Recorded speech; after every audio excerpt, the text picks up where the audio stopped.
How do you know when you've been seen truly seen before you've spoken a single word? That question lived in me like an ember under ash. Quiet, dangerous, waiting. And it finally flared the day I was traded for a jug of rotgut whiskey and a mare that couldn't stand without trembling. Texas, 1884. The final livestock auction of the season. The sun had burned the market square into clay and memory. Cattle bawled in the distance, the smell of blood and manure thick in the air. Men shouted prices with dust-choked voices and spit-stained boots. The wind didn't bother to show. Like it, the rest of the world had gone still. I stood behind the corral, barefoot with a torn hem and dried sweat crusted along my collarbone. My wrists were thinner than the rope Papa had tied around one of them, though neither had much fight left. I wasn't crying. I hadn't in months. Crying requires hope, and hope is loud. I'd learned to be quiet. "That one don't speak," Papa slurred to the nearby men, raising his bottle. "Can't hear neither, I think. But she's strong. Knows her place. Came out of my first wife." They laughed sharp and low. One man spat in the dirt and said he'd seen mules with more expression. I watched the mare they were bidding on, skinny, bleeding from the flanks, shaking like paper in the wind. I didn't pity her. I recognized her. That kind of fear lives in the bones. Then I saw him. He hadn't spoken a word yet. Just stood apart from the others, hat-low coat lined with red clay dust. Ezra Thorne, a rancher from the edge of the nothing, people said. A man shaped by wind and fence posts. The kind folks only mentioned when something wild happened: a missing wolf, a calf born with 2 hearts, a woman who couldn't explain why she stayed. He was there for the mare, but his eyes found me first. I didn't move, didn't dare. He didn't blink. No one had looked at me like that in so long, I had nearly forgotten what it meant. It wasn't pity, wasn't disgust. It was recognition, as if something in him said, "You too." Papa staggered closer, still holding that bottle, the rope slack in his grip. "You want the horse?" he rasped. "She comes with it. I ain't dragging her back. She's not worth the sweat." Ezra looked at the mare, then at me, then back at Papa. "It'll take both." Someone laughed sharp and mean. "You buying livestock or building yourself a harem, Thorne?" Ezra didn't answer. Just reached into his coat and handed over a coin pouch. It wasn't heavy. I knew that sound, the hollowness of a man's last decency. Papa didn't even untie me, just let the rope fall and walked away humming something tuneless. I stood there for a breath longer, watching him vanish into the crowd like smoke curling into sky. Then I stepped behind Ezra. It wasn't fear that moved me. It was instinct, like following the scent of rain before it ever falls. He untied the rope, dropped it in the dirt, and walked the mare to his wagon. I followed, no words exchanged. Not because I couldn't speak, but because silence felt safer than speech. Safer than misinterpretation. He helped me into the back. Didn't touch me. Just opened the gate and stood back like I was a person. That was new. When he climbed up to the reins, I reached forward. Just once. My fingers brushed his coat. A flicker. A question. A kind of quiet thanks. He didn't turn. Didn't pull away. But something in his spine softened. The wagon creaked forward, wheels crunching the brittle earth beneath. Behind us, dust veil faded into smoke and rust and memory. I didn't look back. The road curled like a dry riverbed through low hills and sun-bleached grass. Every mile away from town was a mile closer to something unnamed. I didn't know if it was safety or a slower kind of danger, but it was different, and different was all I could ask for. Ezra's ranch was simple. A slanted roof house with peeling paint, a windmill creaking in rhythm with the dusk, and fields the color of old blood stretching to the horizon. It wasn't much, but it was clean, and quiet in a way that didn't feel cruel. He helped me down without words. I stepped onto the red clay, the wind finally returning, brushing my skin like a question. I watched the house, the sky, the breath of space. No doors slammed. No shouts followed. There was no cage here, at least not one I could see. Inside, he lit the stove and pointed to the kettle. I nodded, poured water, found the tin cups. It felt like muscle memory I hadn't earned. Still, he didn't hover. He just let me move. After supper, he pulled a stub of chalk from a drawer and tapped the doorframe. He didn't say the word, but I read it in his eyes. Name. My fingers hesitated over the chalk. I hadn't written it in years. Not since Mama. I bent and pressed the white stick to the wood. Cora. He said it aloud, softly, like a spell he wasn't sure would work. Cora.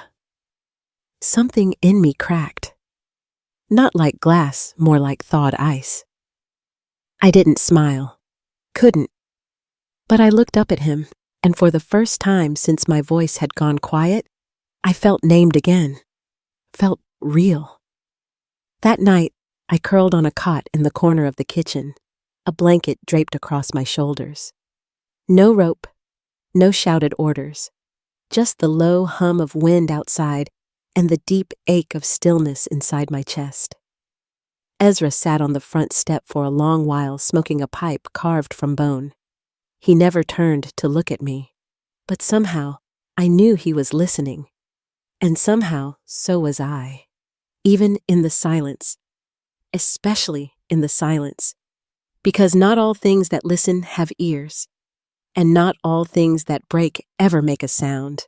Chapter 2. If silence has a language, did I just learn the first word from the way he boiled water for two? The first morning on Ezra Thorne's ranch didn't begin with birdsong or bells. It began with the sound of the kettle heating on the stove and the scent of cedarwood smoke curling through the rafters. It was the kind of silence that didn't beg to be filled, only noticed. I lay still under the thin blanket he'd given me, not out of fear, but because stillness had become my first language. My bare feet tucked beneath me, my fingers tracing slow lines against the wool, as if trying to remember the shape of safety. For the first time in years, I wasn't afraid of the next sound. Ezra didn't speak when he entered the kitchen. He moved like he belonged to the house, like the floor knew his weight. He filled 2 tin mugs, set them on the table without glancing at me, then reached up and pulled open the cupboard door with the ease of ritual. He pointed not at me, but toward the flour tin. It wasn't an order. It was an offering. I stood still, uncertain if I was allowed to. The hem of my dress brushed the floor dust clinging to its tattered edge like old memories. I stepped past him close enough to smell the leather on his coat, the faint iron scent of horses and work. He didn't flinch, neither did I. I made biscuits the way my mother had taught me, hands moving from memory, not thought. The rhythm of folding, pressing, flattening. It soothed the space between us like a hymn. We ate in silence, but not the kind that stifles. It was the silence of people who understood that words were not the only currency. After breakfast, he gestured toward the barn. There, I met the mare again, the one I'd been sold alongside. Her leg was worse than it looked. Swollen, fevered. Her ribs pushed out like the bones of a collapsed tent. I crouched beside her without asking, wet a cloth from the bucket and ran it down her flank. Her skin twitched, but she didn't move away. The way she leaned into the pressure reminded me of something I hadn't felt in a long time, trust not asked for, but quietly offered. Behind me, I heard boots stop in the dirt. Ezra. He said nothing. I didn't turn, but I felt him watching. Not like a man staking claim, but like someone who knew the value of distance and still stayed. That afternoon, I found a piece of chalk left for me again by the doorframe. This time, I didn't write my name. I drew instead a circle, then a hand, then a horse's eye. Ezra came behind me, wiped his hand on his trousers, and pointed to the sketch. You. I nodded once. He didn't smile, but something in his expression shifted, like the wind before a storm. He picked up the chalk, hesitated, and then wrote one word below mine. Good. That night, he built a fire bigger than usual. I think he meant it as comfort, or maybe apology. I sat cross-legged by the hearth while he poured hot cider into a chipped cup and set it beside me without a word. I sipped. Sweet, warm, real. And then slowly I picked up the chalk again and wrote on the edge of the mantel. Bacon low, dog limping, wind smells like rain. He read them aloud, carefully, as though each phrase carried a weight he didn't want to drop. Storm coming, he asked. I didn't answer, but I rose and pulled an extra blanket from the shelf, folded it, and placed it on the windowsill. He didn't ask more. That night, the wind howled like a memory trying to get back in. The roof creaked. The shutters banged once, twice, then fell still. But I slept. Days settled into a rhythm, not because we made one, but because one was already there waiting to be noticed. Ezra showed me how to pump water, how to mend fence wire without slicing your palm open, how to coax the mule into harness without shouting. I showed him how to read the air by the way the crows gathered low before dusk, how to spot a sick calf by its ears, how to cut chamomile so it kept its bloom. We never talked about who taught us these things. We just used them like old tools, worn but proven. One morning, I found him outside by the fence, his back to me, arms resting on the post. The sun hadn't risen fully, and the field was painted in that in-between light where nothing feels quite real. I didn't call to him. I couldn't, but I walked until I stood beside him. Without turning, he said, "She used to come out here too. My mother." His voice cracked like dry earth. She said the wind carried secrets if you listened long enough. I looked at the sky, then placed my hand on the fence beside his. We stood that way for a long time, saying nothing, hearing everything. Later, when we walked back toward the house, I glanced over my shoulder. A hawk circled the barn. Something in me stirred. That evening, while Ezra slept in the chair near the fire, I sat by the window and wrote a sentence in chalk across the edge of the table. He doesn't talk much, but he listens. Then I turned the chalk over and carved another message smaller, just for me. I think I do too. I didn't know what tomorrow would bring. I didn't know if this quiet thing between us was beginning or just pretending. But I knew this: sometimes safety isn't a place. It's a person who waits for you to move first, and when you do, doesn't flinch. Chapter 3. What if the world splits open not with thunder, but with the first time someone believes you? It started with the sky holding its breath. The birds flew low that morning, wings jerky landing and lifting, as if unsure whether the ground could be trusted. The mare lingered near the barn, head-high ears, flicking toward something I couldn't hear, but felt like a hum behind my ribs. Even the wind seemed to hesitate. Ezra didn't say anything. He never did not right away. He stood in the cattle shed, bent over a weak calf, running his hand along its back, murmuring to it like he would to a child too sick to understand, but still worth comforting. That's where I found him. Barefoot, I ran. My breath caught in my throat. My hands trembled not with fear, but urgency. I grabbed his coat sleeve and pulled. He looked up, startled. What I didn't answer. I pointed, upward, then toward the barn. My hand was shaking like a wire in wind. He paused, eyes on me, then sky, then back to me. For a moment, I thought he might finish his work, dismiss my presence like others had. But then he moved, and he moved fast. We were halfway out the shed when the wind returned, sharp, unkind, flinging dust like a warning. The chickens scattered. The mule cried out.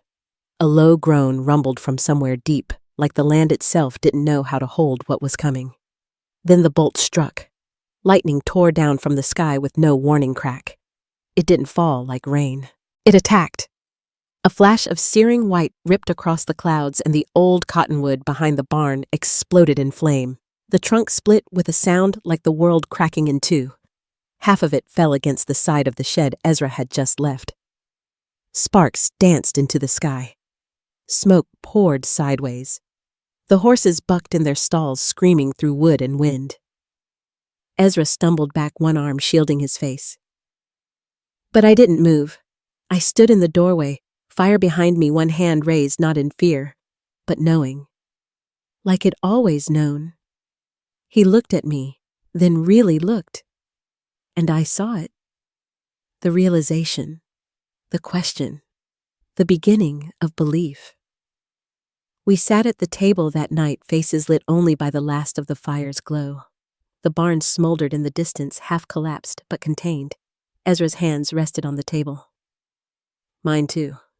Not touching. Not yet. You felt it, he said quietly. Before the wind? Before the clouds. I nodded once.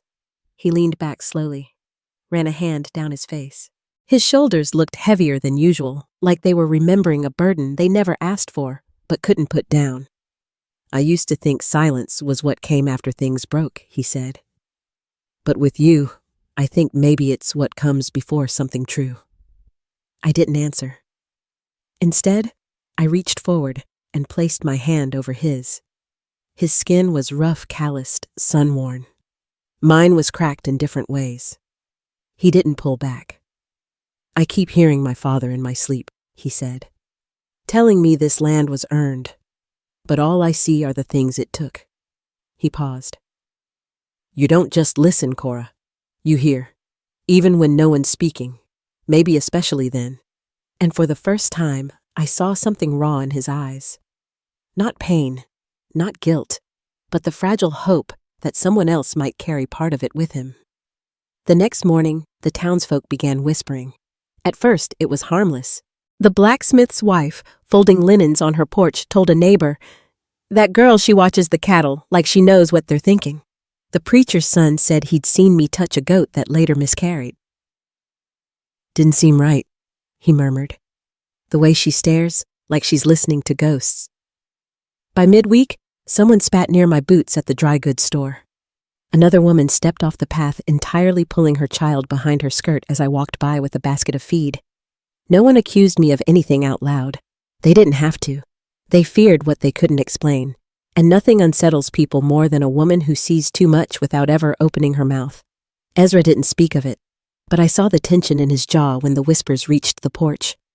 The way he stood a little closer to me as we checked the fences. The way his eyes lingered on mine longer, like he needed me to know he was still choosing to see what others wouldn't. One evening, we walked the pasture at dusk. A long, scorched line still marked where the lightning had struck. It looked like a wound the earth hadn't decided whether to close or not. I knelt beside it, ran my fingers along the blackened grass.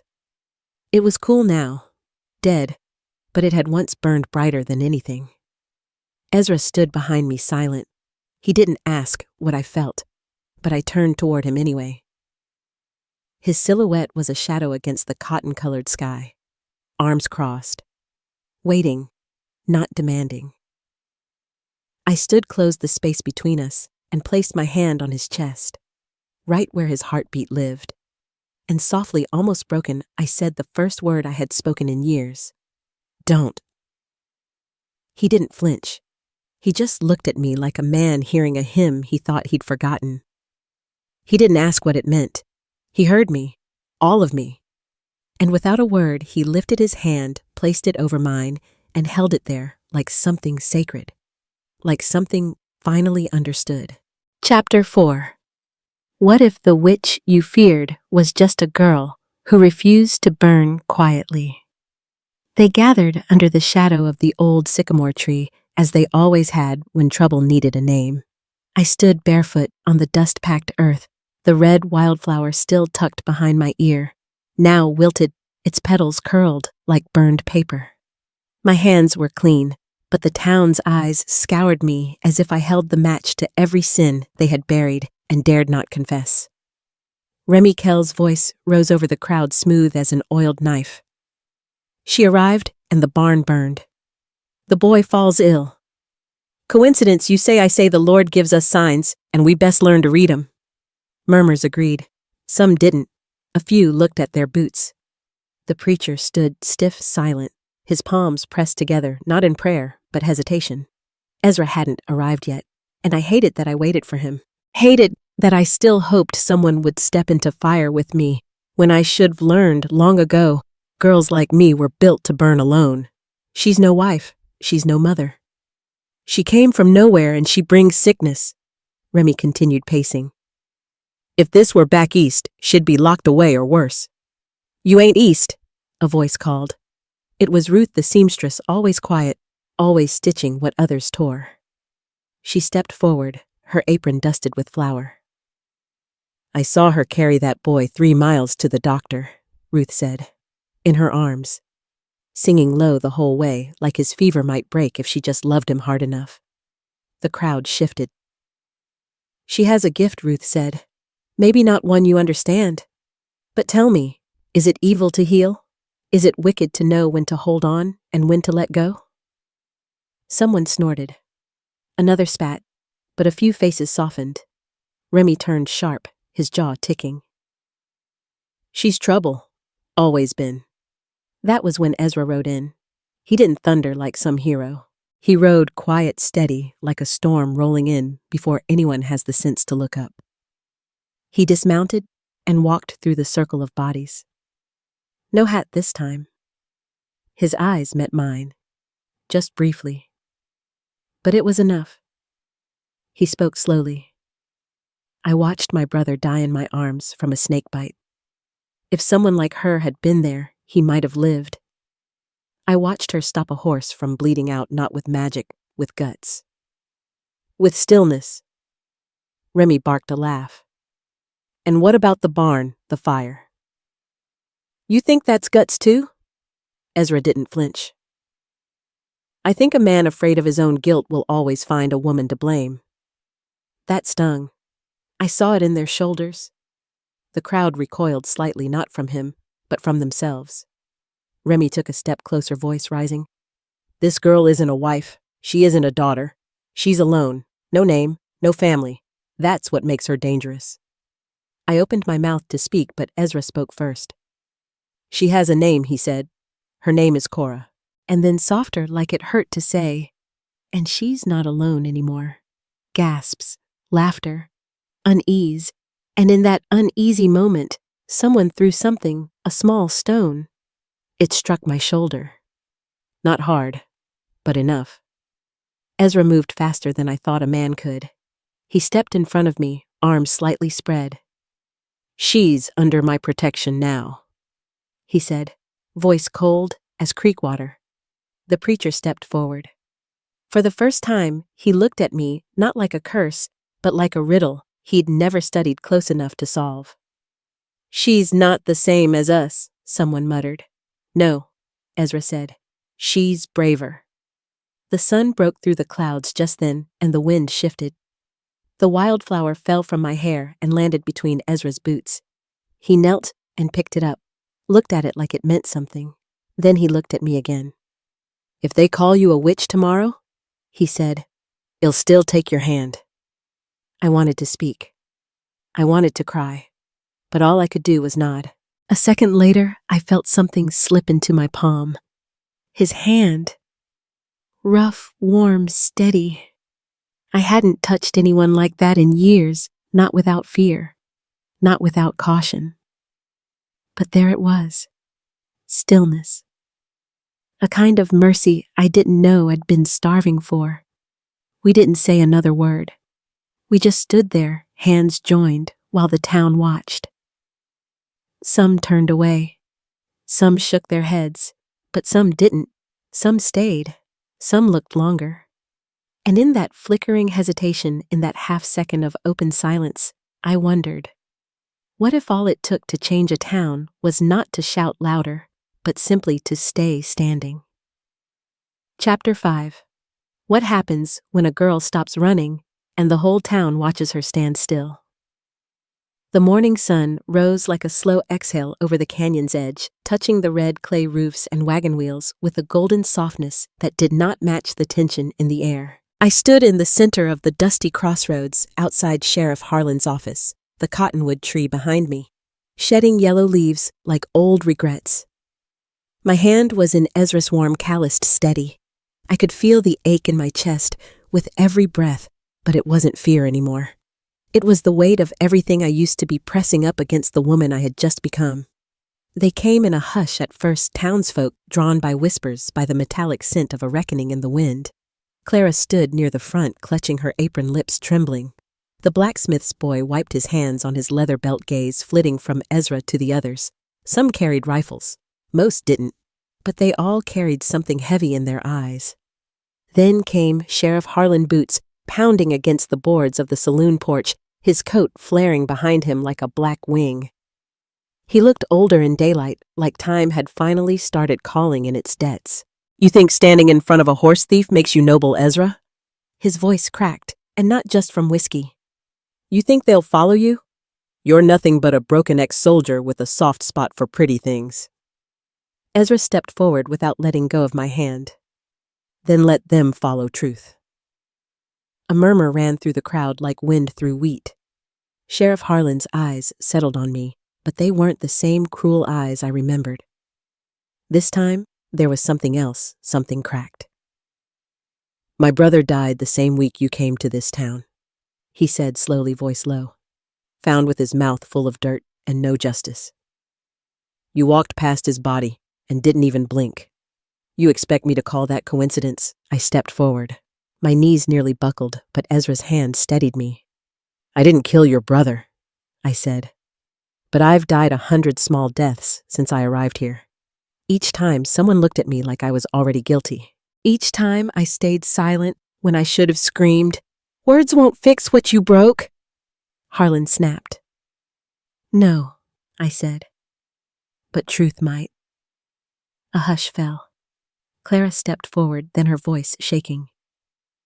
"She helped birth my child when the doctor was drunk in the saloon. Didn't ask for a thing, just wiped the blood from my floor and walked away. Then the shopkeeper. She brought food to my sick wife. Said God would know even if no one else did. Then someone else, and someone else." The murmurs built like the soft start of a storm.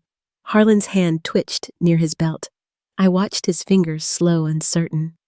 He didn't know if he wanted to reach for his gun or his past. That's the thing with men like him. They don't fear losing power. They fear losing the story they've been telling themselves all their lives. Then the sound of wood hitting earth. One of the townsfolk, an old miner, had dropped his rifle. His hands shook as he backed away, and his eyes met mine with something almost like apology. It broke the spell.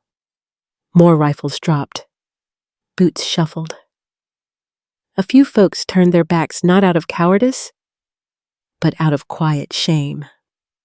Harlan's jaw clenched. His face twitched once, and then he did nothing. He turned slowly, like a man suddenly unsure of the script, and walked back inside his office.